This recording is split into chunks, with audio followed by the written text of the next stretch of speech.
नमस्कार, राधे राधे, जय Shri Krishna. Music smart study channel पर एक बार पुनः जुड़ गए हैं हम संगीत के करंट अफेयर को लेकर, जिसमें हमारी श्रृंखला चल रही थी कि करंट में चर्चित लोक कलाकारों के बारे में जिनको अभी हाल ही में पद्मश्री, पद्म भूषण या कोई भी पुरस्कार प्राप्त हुआ है उनके बारे में।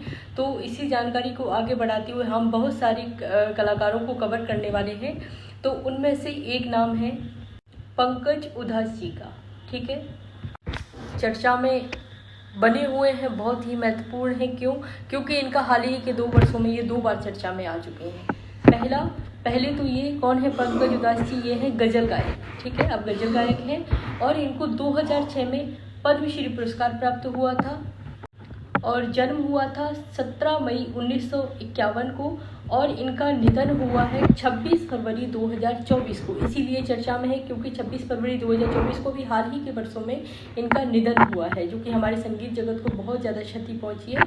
और एक और विषय इनका चर्चा में बना हुआ है कि इनको निधन होने के बाद यानी मरणोपरांत इनको 2025 में पद्म भूषण पुरस्कार भी प्राप्त हुआ है। तो 2 विषय से ये चर्चा में है, एक तो इनका निधन हुआ 2024 में, दूसरा इनको पद्म भूषण पुरस्कार मिला है 2025 में। ठीक है, तो याद रखिएगा पंकज उधास जी के बारे में।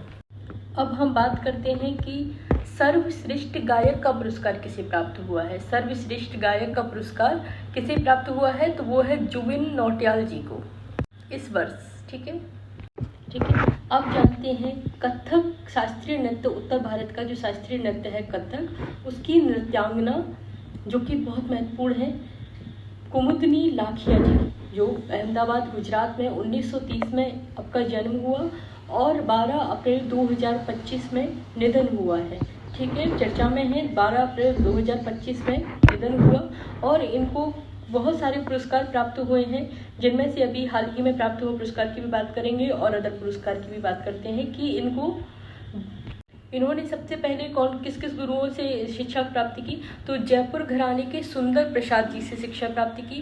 शंभू महाराज जी भी इनके गुरु थे और पंडित बिरजू महाराज जी के साथ इनको कार्य करने का अवसर भी प्राप्त हुआ था। तो उनसे भी इन्होंने कुछ जो नृत्य में था वो बहुत सारी चीज़ें उनसे भी सीखी। 1987 में पद्मश्री पुरस्कार प्राप्त हुआ, 2010 में पद्म भूषण और 2025 में मरणोपरांत पद्म विभूषण पुरस्कार प्राप्त हुआ।